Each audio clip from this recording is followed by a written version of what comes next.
வருஷத்துக்கு ஒரு தடவை சாமி கும்பிடுறோம். அது நல்லா கும்பிடுறது இல்லையா? இது நம்ம குலசாமி வரமாக்கும். பாப்பா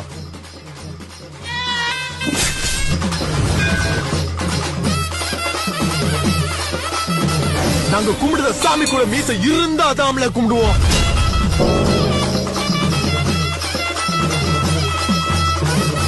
தென்பாண்டிய சிங்கவர 5 நிலை மரவர் நாடு ஒன்று ஊதி போர் முரசு கொட்டி சங்ககால பாண்டியனின் போர நினைவு கூறுற மாதிரி ஒட்டுமொத்த தமிழ்நாடு திரண்டு வந்து நிற்குது.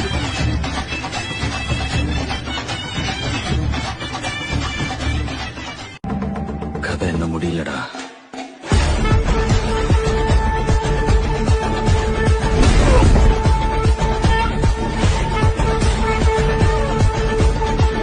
ஒவ்வொரு கதையிலையும் விஷத்தை கக்கிற ஒரு கெட்டவன் இருக்கிற மாதிரி இந்த கதையில கூட ஒருத்தன் இருந்தாமா.